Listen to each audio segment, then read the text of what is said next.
어느 대기업 건물 앞에 있는 회사 정원 그 벤치에서 한 중년 여인이 초등학교 1, 2학년쯤 되는 어린아이를 나무라고 있었습니다. 그리고 거기서 조금 떨어진 곳에서 머리가 하얀 노인 한 분이 그 정원에 있는 나무를 가위로 손질하고 있었습니다. 이때 야단을 치던 여인이 그 아이를 벤치에 앉히려고 핸드백에서 화장지를 꺼내가지고 벤치를 다 닦더니 벤치 닦은 화장지를 그 노인 쪽으로 휙 던졌습니다. 그러니까 깜짝 놀란 노인이 황당한 표정을 짓더니 이걸 쓰레기통에 놔둬 버리라는 말이겠구나 라는 생각을 하고 그 화장지를 주워가지고 이제 자기가 나무를 잘라서 담아놓은 그 쓰레기 바구니에 담았습니다. 그리고 그 여인이 이 아이를 나무라자 아이가 울면서 눈물을 흘리고 콧물을 흘리니까 또 화장지로 눈물 콧물을 쫙 닦더니 그 콧물 닦은 그 화장지를 또 노인 쪽으로 휙 던집니다. 그 노인이 이 여인을 한번 쓱 바라보더니 그리고 아무 말 없이 다시 이제 화장지를 주워서 쓰레기 바구니에 담았습니다. 그리고 이제 나무 손질을 마치고 일어서려고 하니까 세 번째 화장지가 또 휙 날아옵니다. 이 여인의 무례한 행동이 계속되었지만 이 노인은 이번에도 말없이 화장지를 주워서 쓰레기 바구니에 담았습니다. 그리고 들어보니까 이 여인이 아이를 나무라면서 이렇게 말하는 겁니다. 너도 잘 봐.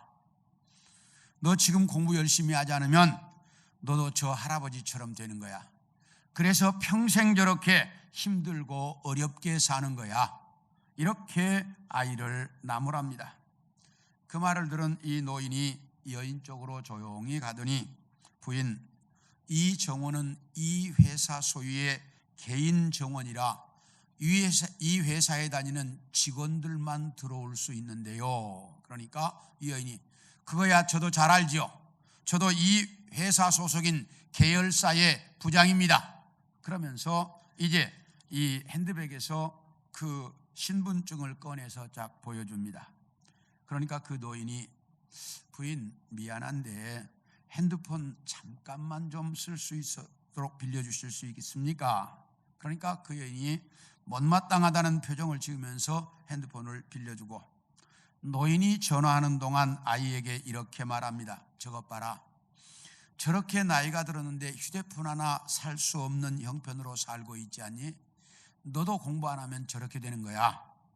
이렇게 그 부인이 아이를 나무랬는데 이 노인이 통화를 끝내고 고맙다는 인사와 함께 핸드폰을 다 돌려주고 조금 있으니까 어떤 남자 하나가 정신없이 뛰어오더니 그 노인 앞에서 공손하게 인사를 합니다. 그러니까 이 노인이 자네는 저 여자분이 누구인지 알고 있나? 예, 알고 있습니다. 그렇다면 오늘부로 저 여자는 당장에 해고시키게. 우리 회사에 저런 사람은 필요 없네. 그러니까 이 남자가 예, 알겠습니다. 딱 이렇게 대답을 합니다. 그러더니 이 노인이 그 아이에게로 다가가더니 얘야, 세상을 살아가는 데 있어서 공부 잘하는 것도 중요하지만 공부 잘하는 것보다 사람을 존중할 줄 아는 것이 더 중요하단다. 그리고 머리를 한번 쓰다듬어 주고는 건물 안으로 사라집니다. 그러니까 이 여자가 어안이 벙벙한 겁니다. 그리고 이 여자가 그 남자는 알아요. 그 남자는 그 회사의 인사 담당 이사라는 걸 자기가 잘 알고 있어요. 그러니까 그 이사에게로 가져가더니 아니 이사님, 저 정원사가 누군데 저렇게 저를 잘라라 말아라 그래요? 그러니까 그 이사가 이 사람 봐. 사람 똑바로 봐. 저 사람이 무슨 정원사에 저분은 우리 그룹의 회장님이야. 딱 이러더라는 겁니다. 사람 정원사인 줄 알고 막대했다가 뭐 된 거예요? 사람 정원사인 줄 알고 막대했다가 회사에서 잘리고 말았습니다. 오늘은 우리 교회가 이 땅에 세워진 지 50주년, 반백년이 되는 날입니다. 우리 교회는 1970년 10월 18일 날 고 강문석 원로 목사님을 중심으로 몇몇 분이 예배를 드리기 시작했기 때문에 오늘이 정확하게 50주년이 되는 날입니다. 이렇게 우리 교회가 이 땅에 세워진 지 50주년이 되는 날, 오늘은 여러분들과 함께 교회에 대한 말씀을 같이 나누려고 합니다. 첫째, 주님은 이 땅에 교회를 세우실 때 반석 위에 세우시겠다라고 말씀하고 있습니다. 우리 18절을 같이 한번 읽겠습니다. 시작. 또 내가 내게 이르노니 너는 베드로라. 내가 이 반석 위에 내 교회를 세우리니. 이 말씀은 예수님께서 가이사라 빌립보 지방에 가셨을 때 제자들에게 이렇게 물었습니다. 얘들아, 사람들이 나를 누구라고 하더냐? 그러니까 어떤 제자가 나서니 사람들이 선생님을 죽은 세례 요한이 다시 살아왔다라고 말합니다. 그래? 그러니까 다른 제자가 또 어떤 사람들은 엘리야나 예레미야 같은 선지자가 이 땅에 다시 나타났다라고 이야기합니다. 그래? 그러더니 제자들을 바라보시면서 그러면 너희는 내가 누구라고 알고 있느냐라고 예수님이 제자들에게 물으셨습니다. 그러니까 성격 급한 베드로가 척 나서니 주는 그리스도시요 살아계신 하나님의 아들이십니다 라고 딱 대답을 합니다. 그러니까 예수님께서 그 대답을 들으시고는 바요나 시몬아, 네가 복이 있도다. 이것을 너에게 알게 하신 분은 하늘에 계신 내 아버지시다. 또 내가 내게 이르노니 너는 베드로다. 이 반석 위에 내 교회를 세우겠다라고 말씀하셨습니다. 이때 처음으로 예수님께서 이 땅에 오셔서 교회라는 단어를 말씀하셨습니다. 사용하셨습니다. 그렇다면 예수님께서 사용하신 이 교회라고 하는 말의 의미는 무엇일까? 어디로부터 부름받았다라는 의미를 가지고 있습니다. 그러므로 교회라는 말은 세상으로부터 부름받은 사람들의 모임, 부름받은 사람들이 모이는 곳, 이걸 교회라고 이야기합니다. 그런데 오늘 본문에 예수님은 반석 위에 내 교회를 세우시겠다라고 말씀하셨습니다. 그렇다고 하면 오늘 이 본문대로 이야기한다면 성도들의 모임 공동체인 이 교회는 어디 위에 세워져야 합니까? 돌 위에 세워져야 합니다. 왜? 반석 위에 세우겠다고 했으니까. 돌 위에 세워져야 합니다. 그 말은 이 땅에 있는 교회들이 대부분 다 뭐였다는 얘기예요? 잘못됐다는 말이에요. 왜요? 돌 위에 서서 예배드리는 교회가 별로 없어요. 그러면 반석 위에 내 교회를 세우시겠다라고 한 그 반석의 의미가 어떤 의미일까? 여러 가지 해석이 많이 있습니다. 먼저 캐톨릭에서는 이 반석을 베드로라고 하는 한 인간으로 해석합니다. 왜냐하면 베드로라고 하는 이름이 헬라어로 페트라스이고 반석이라고 하는 단어가 페트라입니다. 그렇기 때문에 같은 말이다. 그래서 이 반석은 베드로를 의미한다. 이렇게 해석을 하는데 우리 요한복음 1장 42절을 봅니다. 시작. 데리고 예수께로 오니 예수께서 보시고 이르시되 네가 요한의 아들 시몬이니 장차 게바라 하리라 하시니라. 게바는 번역하면 베드로다. 여기서 사용한 이 게바라고 하는 단어, 다시 이야기하면 자기의 동생 안드레의 소개로 베드로가 예수님을 처음 만났습니다. 그때 예수님께서 네가 베드로인데 앞으로는 네가 이제 시몬인데 앞으로는 너는 게바라고 할 것이다. 이 게바라고 하는 말은 아람어예요. 그런데 헬라어로 말하면 이게 페트라야. 그러니까 예수님이 게바라고 하셨다. 그러니 이 반석은 베드로다. 이렇게 해석을 해서 이 땅에 있는 모든 교회는 베드로라고 하는 사람 위에 세워져 있고 그 베드로의 법적 이제 계승권을 이어간 교황이 이 땅에 있는 모든 교회의 통치자다라고 말하는 것이 캐톨릭의 이야기입니다. 그런데 이 주장은 성경적으로 해석하면 옳지 않습니다. 왜냐하면 페트라스, 베드로라고 하는 단어는 헬라어에서 남성명사이고 페트라, 반석이라고 하는 단어는 여성명사입니다. 그렇기 때문에 완전히 다른 단어예요. 그래서 같은 단어가 아닙니다. 그래서 오늘 본문에 나타난 반석과 베드로는 같은 의미가 아닙니다. 그러므로 베드로라는 인간 위에 교회를 세운다는 말은 성경적으로 잘못됐다는 거예요. 다음으로 이 반석을 예수 그리스도라고 해석합니다. 이 말은 상당히 긍정적이에요. 왜냐하면 고린도전서 10장 4절을 보겠습니다. 시작.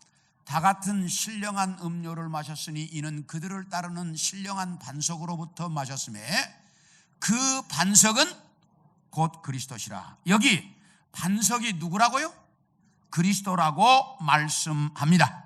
그렇기 때문에 반석은 그리스도라고 한다. 그러니 오늘 본문의 반석도 예수님이다, 그리스도다 라고 해석을 합니다. 그런데 반석이 예수님이라고 하는 말은 충분히 성경이 해석을 합니다.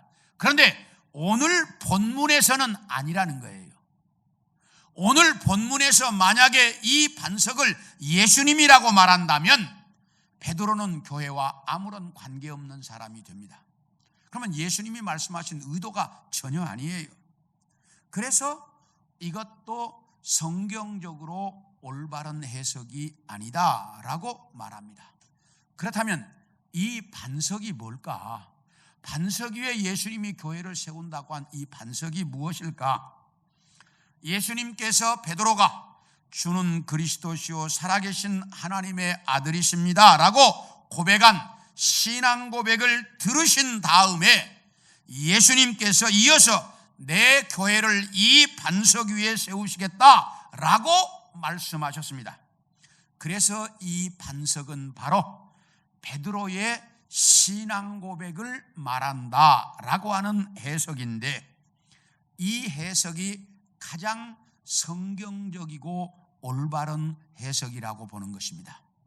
그래서 이 땅의 모든 교회는 성도들의 신앙 고백을 바탕으로 해서 세워졌다라고 말하는 것입니다.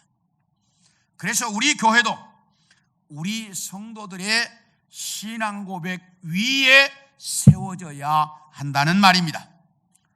지난 50년 동안 우리 신앙의 선배들이 가지고 있었던 신앙 고백의 바탕 위에 우리 영도교회가 세워져서 오늘날까지 성장해 왔습니다.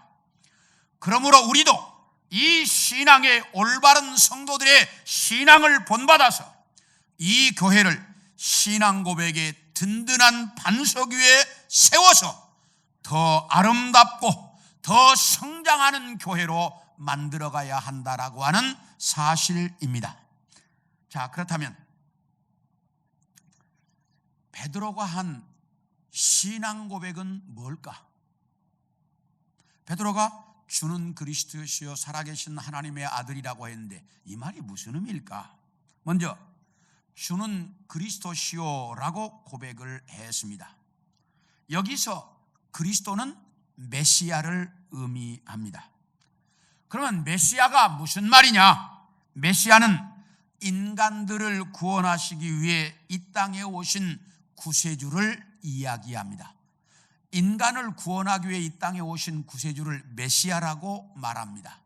그러므로 주는 그리스도시오라는 말은 예수님은 우리 인간을 구원하러 오신 분입니다 라는 말이에요.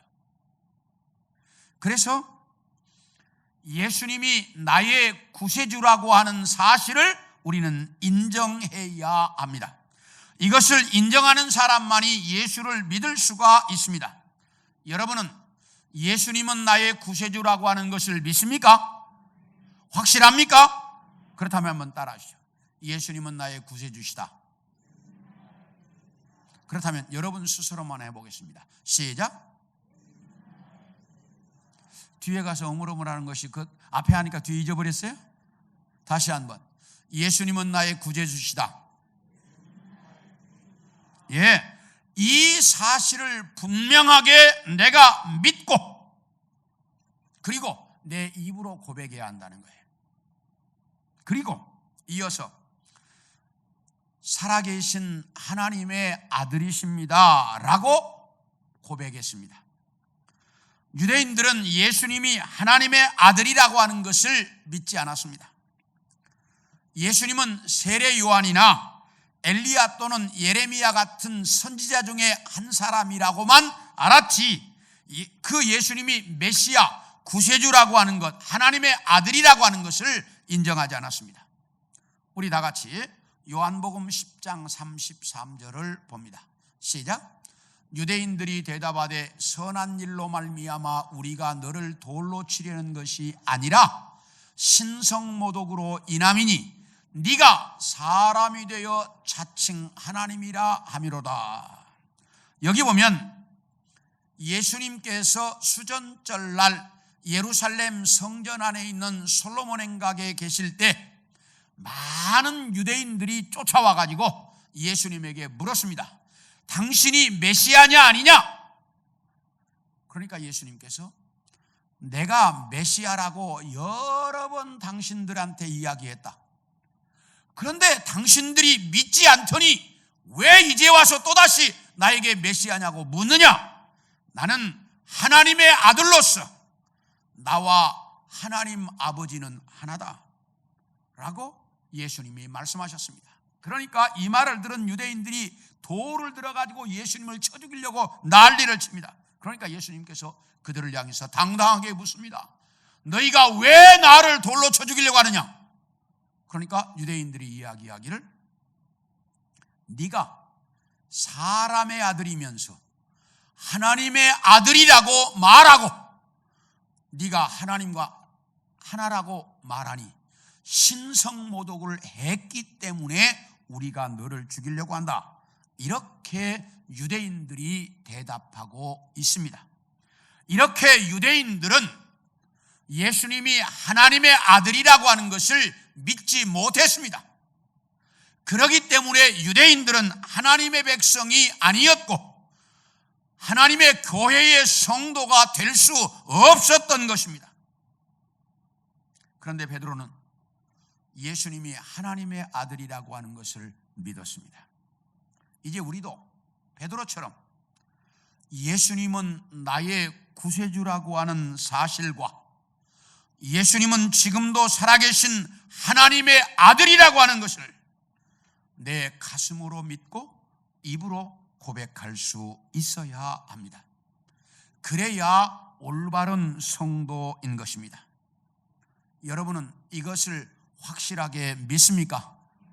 여러분은 이것을 입으로 고백합니까?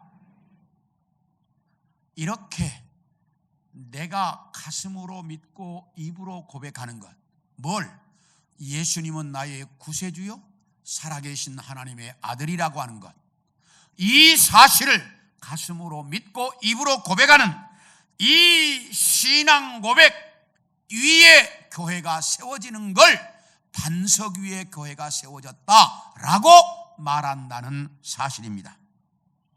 사랑하는 성도 여러분, 예수님은 나의 구세주요 살아계신 하나님의 아들이라고 여러분은 분명히 신앙을 고백하고 있습니까? 그 교회, 그 신앙 고백, 그 반석 위에 이 교회가 세워졌다는 것을 믿습니까? 이걸 확실하게 인정해야 반석 위에 세워진 교회라는 사실입니다. 우리 성도들 모두는 이걸 확실하게 믿죠? 예, 여러분의 그 신앙 고백, 그 위에 교회가 세워져야 된다 이 말이에요. 우리 영도교회는 이런 신앙 고백 반석 위에 세워진 교회입니다. 예, 둘째로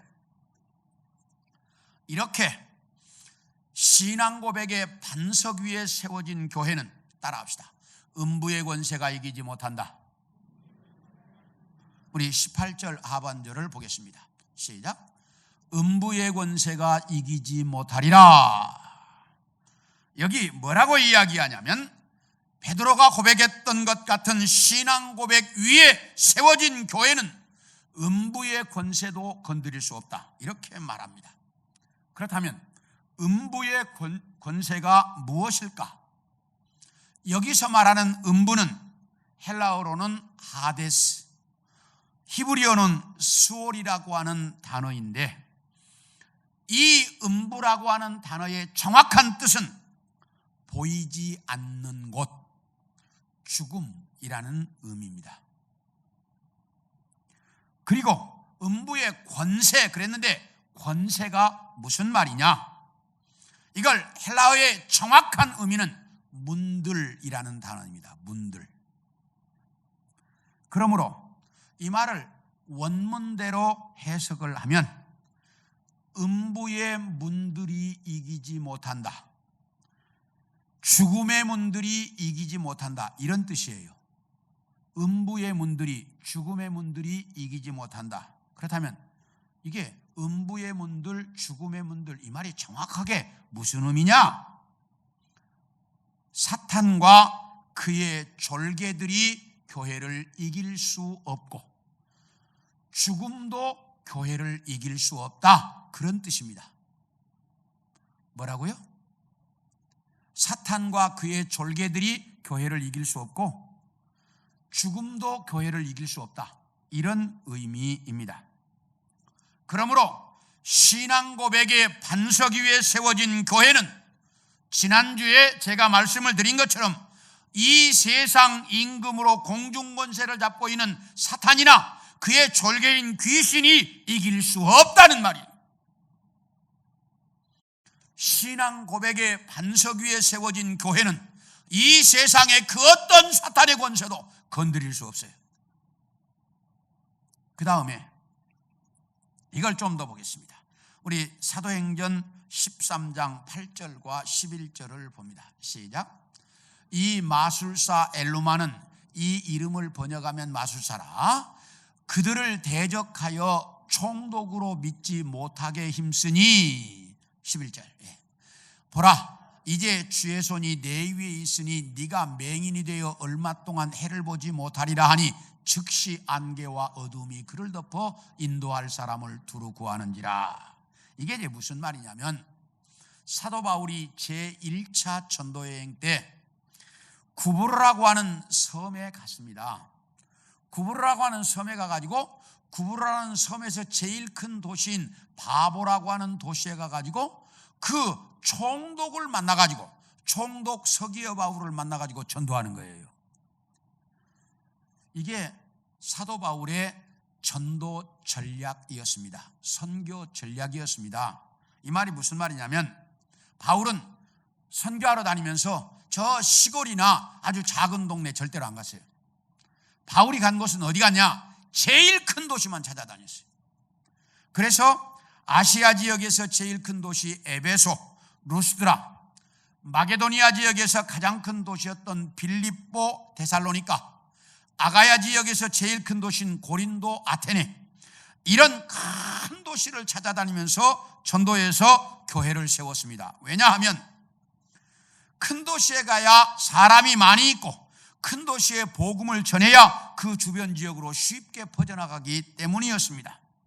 그리고 큰 도시에 가서도 이렇게 뭐 뒷골목이나 어느 집에가 있는 게 아니고 회당이나 사람들이 많이 모이는 곳에 가서 전도를 했어요. 그리고 또 그 도시에서 제일 높은 사람을 찾아가서 전도하는 거예요. 그래야만 이제 이 복음이 쉽게 퍼져나갈 수 있기 때문에 바울의 선교 전략이었습니다. 그래서 이 바보라고 하는 도시도 와가지고 맨 먼저 어디로 가냐? 총독 관저로 가가지고 총독에게 전도하는 거예요. 근데 뭐 지금도 마찬가지입니다만 총독을 아무나 만날 수 있냐 이 말이에요. 여러분들이 시장 한번 만나라고 했다면 만나줍니까? 안 만나주잖아요. 그런데 바울이 처음 와가지고 어떻게 총독을 만나서 전도했을까? 아마 바울이 로마 시민권을 가지고 있었기 때문에 그 시민권을 이용해서 총독을 만났을 것이다 라고 해석합니다. 그래서 총독 서기오 바울을 만나가지고 바울에게 하나님의 복음을 전하는데 그 옆에 마술사인 엘루마라고 하는 사람이 있는데 이 사람이 자꾸 방해하는 거야. 이 총독이 복음을 못 듣도록 자꾸 방해하는 거야. 그러니까 성령 충만한 바울이 딱 일어서더니 이 마귀의 자식아, 네가 왜 하나님의 복음을 막느냐? 너는 당장에 맹인이 되라. 딱 이래버리는 거야. 참 놀라운 일이에요. 그러니까 바울이 얼마나 참 처음에 성격이 급했던 사람인지 알 수 있잖아요. 방해하니까 딱 일었더니 이 마귀의 자식아, 네가 왜 하나님의 복음을 막아섰냐? 넌 맹인이 되라. 딱 이랬어요. 근데 놀라운 것은 바울의 말이 떨어지자마자 맹인이 되는 거예요, 이 사람이. 그러니까 총독이 놀래가지고 멀쩡한 사람이 한 말 딱 떨어지니까 맹인이 되니까 놀래가지고 예수를 믿었어요. 사탄이 그 마술사를 통해서 바보라고 하는 도시에 교회가 세워지는 걸 막으려고 했는데 오히려 그 사건 때문에 총독이 예수를 믿음으로 바보라고 하는 도시의 교회가 훨씬 더 빨리 세워졌다 그 말이에요. 이렇게 사탄이 교회를 이길 수 있다 없다? 없다는 거예요. 바른 신앙 고백의 반석 위에 세워진 교회를 사탄은 못 이겨요. 그런가 하면 죽음도 이길 수 없다는 거예요. 우리 사도행전 14장 19절을 봅니다. 시작.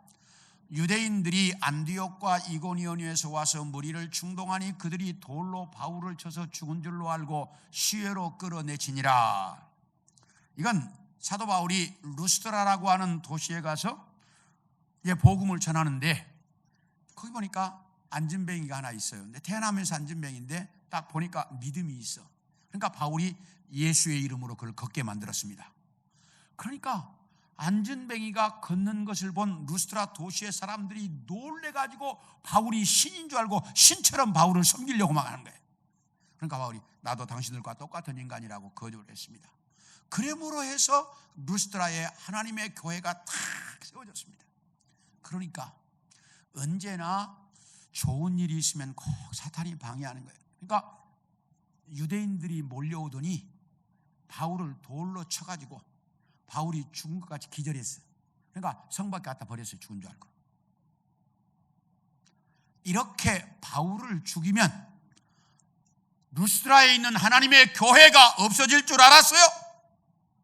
그런데 갖다 버린 바울도 죽지 않고 살아났고 루스드라 교회는 더 왕성하게 성장을 해서 초대교회의 이름난 교회가 되었다 그 말이에요. 죽으면 모든 게 끝나는 줄 알지만 죽음도 교회 역사를 멈추게 할 수가 없습니다. 교회 역사는 순교의 역사입니다. 그리고 교회는 수많은 핍박을 당하고 불로 태워지고 그래서 이 땅에 있을 수가 없어서 지하에 숨어 살고 그러면서 왔지만 그 어떤 죽음도 교회를 멈추게 할 수 없었어요. 교회를 이 땅에서 멈추게 할 수 없어요. 그래서 교회는 사탄의 어떤 권세도 죽음도 이 교회를 이길 수 없다는 거예요. 왜? 음부의 권세가 이기지 못하는 권세를 이 교회에 우리 주님이 주셨기 때문이에요. 우리 교회도 바른 신앙 고백 위에 세워진 그런 교회로서 이 교회는 이 세상의 그 어떤 사망 권세도 이 교회를 건드릴 수 없고 이 교회를 멈추게 할 수 없습니다. 이렇게 반석 위에 세워진 우리 교회라는 걸 알고 음부의 권세가 건드릴 수 없다는 걸 알고 여러분들은 이 교회를 사랑하며 이 교회가 든든히 이 땅에 세워져 갈 수 있도록 그렇게 노력하고 기도하고 헌신하는 성도들이 되기를 축원합니다. 마지막으로 이렇게 세워진 교회는 천국 열쇠를 가지고 있다는 거예요. 뭘 가지고 있어요? 천국 열쇠. 우리 19절을 봅니다. 시작. 내가 천국 열쇠를 내게 주리니 네가 땅에서 무엇인지 매면 하늘에서도 매일 것이요 네가 땅에서 무엇인지 풀면 하늘에서도 풀리리라 하시고, 여기 보면 예수님께서 베드로에게 내가 천국 열쇠를 너에게 준다라고 말씀하셨습니다. 그렇다면 베드로 개인에게 주었다는 말이냐? 그 말이 아닙니다. 베드로의 신앙 고백 위에 세워진 교회에다가 이 천국 열쇠를 주었다는 거예요. 베드로의 신앙 고백 위에 세워진 교회에 이 천국 열쇠가 주어졌습니다. 그리고 이 교회가 이 땅에서 매면 하늘에서도 매이고 이 교회가 이 땅에서 풀면 하늘에서도 풀린다, 이렇게 말씀하고 있는데, 여기서 풀린다라고 하는 말은 교회가 예수 그리스도의 복음을 전해서 사람들이 예수 믿으면 죄에서 풀려 해방되어 천국 갈 수 있게 된다는 말입니다. 그러므로 여러분들이 예수 복음 전해서 사람들이 예수 믿어 죄에서 풀려 해방되면 어디 간다고요? 천국 갈 수 있게 된다. 이게 풀린다는 말이고, 매인다는 말이 무슨 말이냐? 교회가 복음을 전하지 않고 사람들이 죄에 매여 있는 그 상태로 있으면 어디 갈 수 없어요? 천국 갈 수 없다는 말이에요.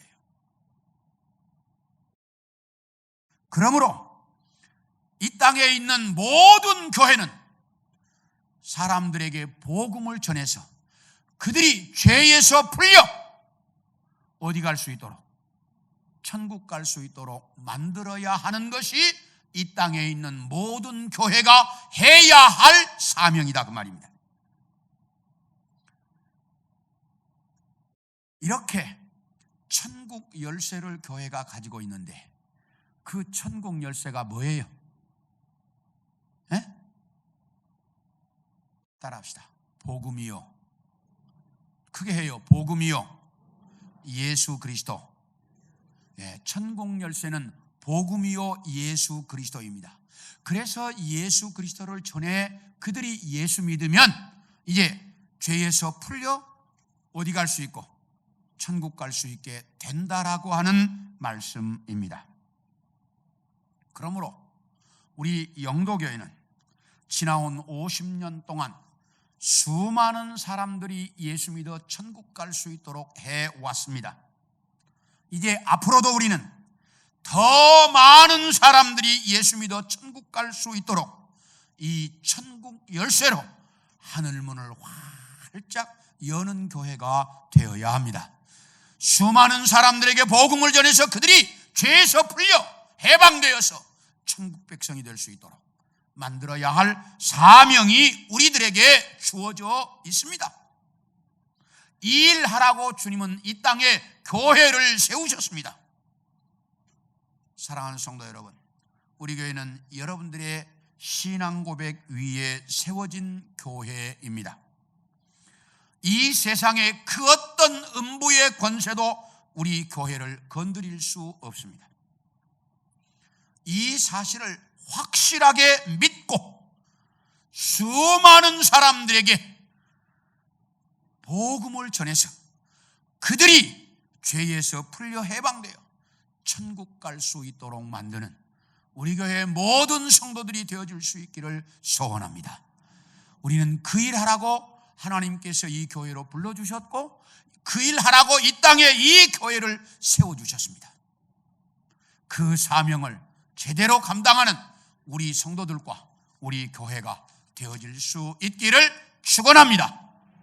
축원합니다.